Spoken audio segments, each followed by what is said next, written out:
Agora nós vamos falar da expansão livre de um gás. Para isto, vou desenhar aqui um recipiente onde eu terei paredes adiabáticas. Essas paredes aqui são adiabáticas.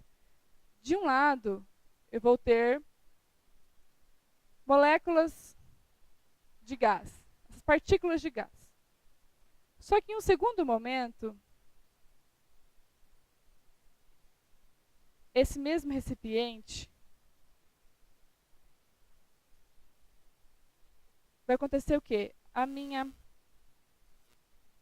parede que estava isolando o gás, ela irá se romper espontaneamente. Lembrando, mais uma vez, que de um lado eu vou ter o vácuo. Então aqui é o vácuo. E as moléculas estão se expandindo o vácuo. Após um determinado momento,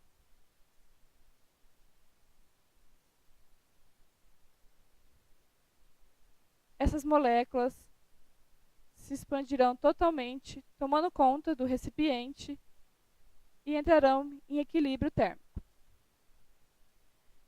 Agora vamos analisar essas três situações. Na primeira situação, eu posso dizer o seguinte: a parede adiabática não troca calor com o recipiente, nem com o ambiente externo, então minha quantidade de calor é nula. No segundo momento, o que acontece? As partículas estão se expandindo contra o vácuo. É você empurrar um nada, você não encontra nenhuma resistência, você não tem trabalho algum. Com isso, nós também determinamos que aqui não ocorre o trabalho é nulo neste momento. E aqui, o que acontece com esse terceiro momento? Olha, eu tenho que a quantidade de calor é zero, que o trabalho é zero. Aí vamos pensar o seguinte: que a minha variação de energia, ela depende da minha quantidade de calor menos o meu trabalho. Eu sei que minha quantidade de calor é zero.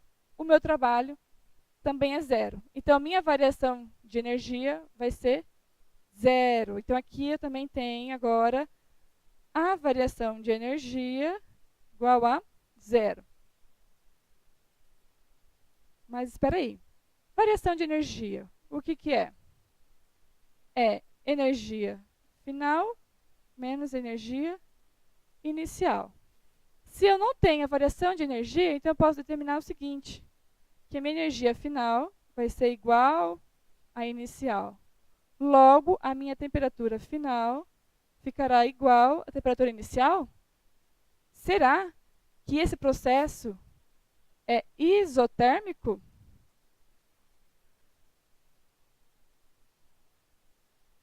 Será que ele é isotérmico? Vamos analisar algumas outras situações. Para ele ser isotérmico, a temperatura tem que estar constante. Neste primeiro momento aqui, do primeiro desenho, eu tenho os gases no primeiro bloco. Eles estão circulando livremente e a todo ponto ele está com a mesma pressão. Então aqui eu tenho a pressão definida, eu tenho um volume definido e tenho uma temperatura definida. No segundo momento, se eu colocasse o medidor aqui de pressão, será que eu teria a pressão e o volume e a temperatura igual a todo momento? Lembrando, o gás está se expandindo contra o vácuo. Nesse momento aqui, eu não sei aonde que ele está, a quantidade exata. Não consigo definir o volume, porque ele ainda está se expandindo, está em um processo. Então aqui, eu não tenho uma pressão definida, eu não tenho um volume definido e nem uma temperatura definida. Com isto, eu provo que neste processo, ele não é isotérmico, porque em algum momento a minha temperatura está indefinida. Eu quero ir para frente e mostrar um outro exemplo. A gente tem a equação de Clapeyron.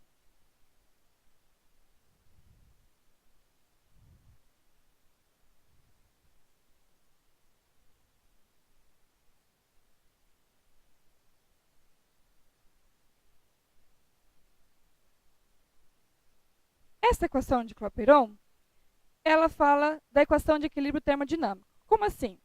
Lembram que lá naquele terceiro momento, depois de um certo instante, as moléculas elas atingiram o equilíbrio e se expandiram por todo o recipiente e atingiram o equilíbrio.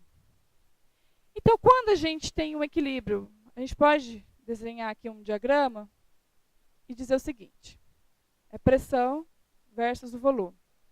Em um determinado instante, eu vou ter uma pressão inicial e vou ter também um volume inicial.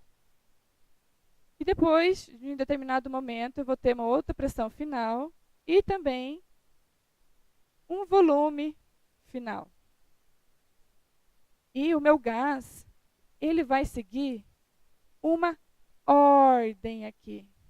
Qualquer ponto que eu traçar, o meu gás está tendo uma ordem. Ele tem por onde seguir. Então, aqui é um processo reversível.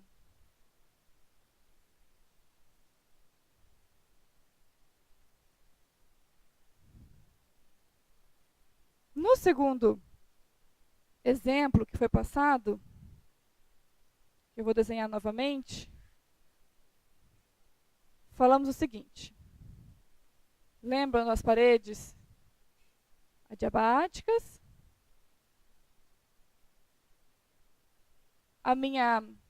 Meu anteparo se rompeu espontaneamente, os meus gases estavam se expandindo espontaneamente contra o vácuo, sem trabalho algum. Só que eu não tinha o trabalho era nulo. O que eu posso dizer aqui? Pelo diagrama,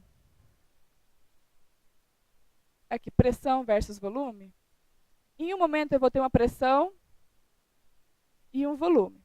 Porém, eu não vou conseguir definir a ordem dele. Ele vai ser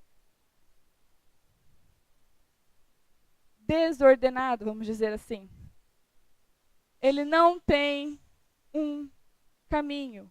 Este processo nós chamamos de irreversível. E essa irreversibilidade nos leva a um outro entender. Vou voltar lá no primeiro slide que a gente fez.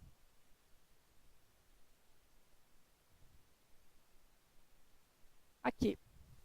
Lembram? Quantidade de calor, 0. O trabalho, 0. Variação de energia, 0.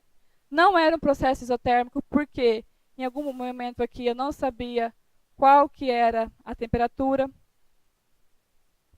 Pelos diagramas, eu tenho uma outra coisa a dizer. Como eu não sei a ordem, é um processo irreversível, eu digo que a entropia aumenta. Todo processo irreversível, a entropia aumenta. E a minha variação de entropia, ela depende da entropia final menos a inicial. Como nesses três processos a entropia ela está aumentando, então a minha entropia vai ser maior que 0.